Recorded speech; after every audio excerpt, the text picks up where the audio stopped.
छत्तीसगढ़ में दूसरे चरण के लिए मतदान 17 नवंबर को होना है, जिसके कारण दीपावली त्यौहार के तुरंत बाद स्टार प्रचारक आम सभा लेने के लिए अलग-अलग क्षेत्रों में जा रहे हैं।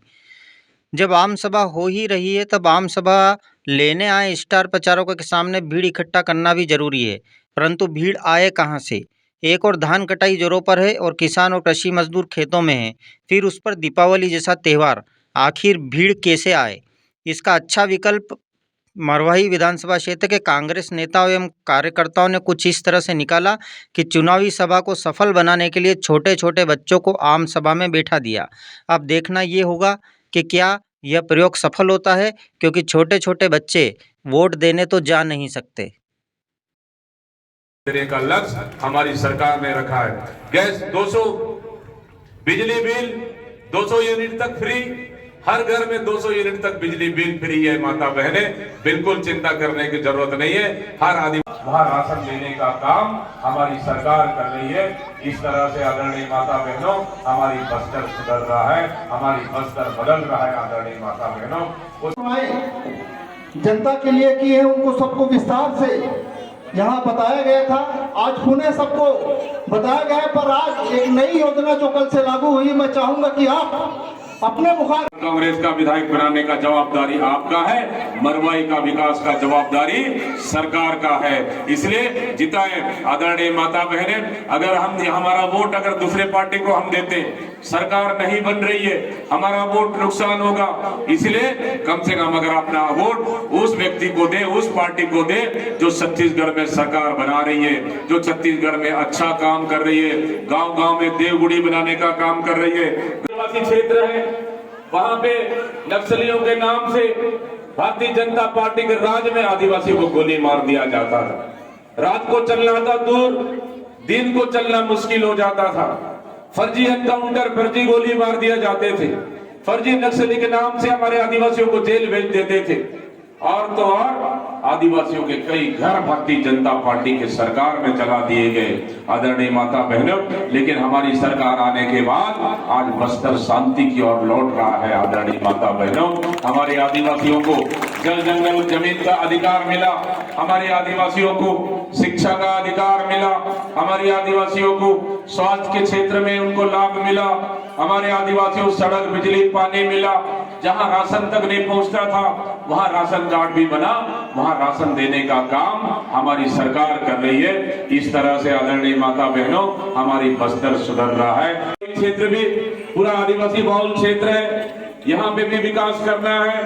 हमारे विधायक को आप लोगों ने उपचुनाव के बाद विधायक बनाए के ध्रुव को, सीधा है, सरल है और बढ़िया आदमी आप लोगों ने विधायक बनाए। उपचुनाव में मैं धन्यवाद देता हूं मरवाई की जनता को। लेकिन आदरणीय माता बहने, कम समय मिला है मरवाई क्षेत्र में काम करने के लिए। हमारी सरकार बनने के बाद कम समय मिला मरवाई क्षेत्र में काम करने के लिए। इसलिए आपके पास फिर से हम आशीर्वाद मांगने आए हैं, ताकि फिर हमारे विधायक के ध्रुव को आप जिताएं। आप जिताएंगे, छत्तीसगढ़ में कांग्रेस की सरकार बन रही है। जब छत्तीसगढ़ में कांग्रेस की सरकार बन रही है, तो निश्चित रूप से आपके मरवाई का विकास का जवाबदारी आपके विधायक के ध्रुव का होगा और निश्चित रूप से आपका मरवाई का विकास होगा। आदरणीय माता बहने, हमारी सरकार आने के बाद हम क्या क्या करेंगे, ये चीज कुछ मैं आपके चीज बताना चाह रहा हूँ। अभी एक कोटा में प्रचार किया, मरवाही आए हैं, किस तरह का माहौल? आज हम लोग लगातार, मेरा तीसरा सभा, पहला मस्तूरी, फिर उसके बाद कोटा और मरवाही, लगातार जनता का रुझान है कि छत्तीसगढ़ में कांग्रेस की सरकार फिर दोबारा बन रही है। युवाओं में उत्साह है, कार्यकर्ताओं में उत्साह है और मतदाताओं में जबरदस्त उत्साह है।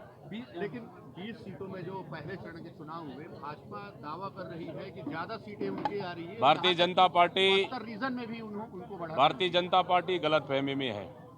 बस्तर में जबरदस्त कांग्रेस का बढ़त है, प्लस राजनांदगांव, कवर्धा, मोहल्ला मानपुर में भी कांग्रेस का बढ़त है। इस तरह से 20 सीटों में हम 20 का 20 जीत कर आ रहे हैं और पहला चरण हम जबरदस्त बढ़त में हैं और दूसरी चरण में 70 सीट में 55 से 60 सीट जीत कर जाएंगे। छत्तीसगढ़ में फिर से सरकार बनेगी। भाजपा प्रदेश अध्यक्ष बोलते हैं कि महिलाओं की माने सूद लेने के लिए ये 20 जब उपचुनाव, ये 20 सीटों में चुनाव हो गया, उसके बाद इन्हें ख्याल आ रहा है महिलाओं का। देखिए, भारतीय जनता पार्टी के पास कोई विजन नहीं है। न उनके पास एजुकेशन का कोई विजन है, न हेल्थ का है, न छत्तीसगढ़ के विकास का। वो सिर्फ जुमलेबाजी कर रही है। गैस का सिलेंडर 500 रुपये में देंगे बोल रहे हैं। मैं तो बोल रहा छत्तीसगढ़ के लिए क्यों, पूरे देश में करना चाहिए। धान का कीमत 3100 छत्तीसगढ़ के लिए क्यों? भाई तो केंद्र सरकार का अधिकार है धान का कीमत बढ़ाने का, एमएसपी बढ़ाने का, तो पूरे देश के लिए क्यों नहीं कर रही है? आखिर छत्तीसगढ़ में सत्ता हासिल करने के लिए।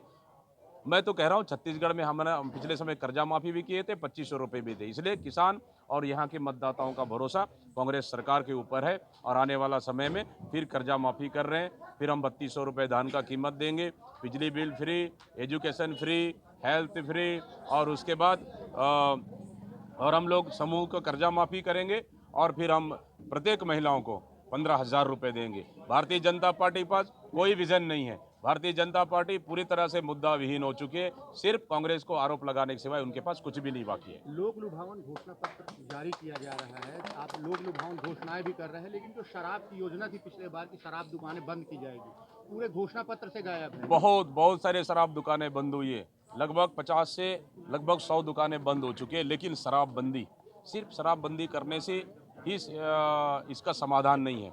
क्या शराबबंदी गुजरात में नहीं हुआ? क्या शराबबंदी बिहार में नहीं हुआ? क्या हालत है बिहार में?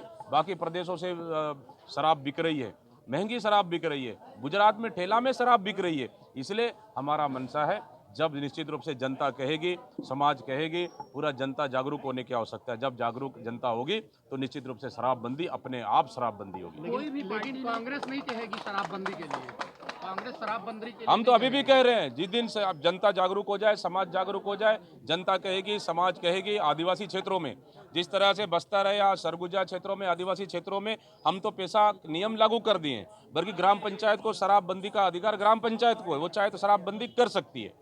प्रदेश में जितने भी घोषणा पत्र, चाहे भाजपा के हो, चाहे जेसीसी के हो या फिर कांग्रेस के हो, किसी ने हाथी की समस्या को लेके उसमें चर्चा नहीं की है, जानकारी नहीं दी है। देखिए, हाथी की समस्या का समाधान हमारी कांग्रेस ने बेहतर तरह से उसके लिए समाधान पिछले 5 साल में भी निकाला है। लेकिन हाथी की समस्या वास्तव में गंभीर समस्या है। इनके लिए एक अलग कार्य योजना बनाने की आवश्यकता है। हमारी सरकार में आने वाला समय, जब 2023 में सरकार बनेगी, हाथी के लिए एक नया कॉरिडोर बनाकर एक नई कार्य योजना के साथ काम करेगी। ठीक है।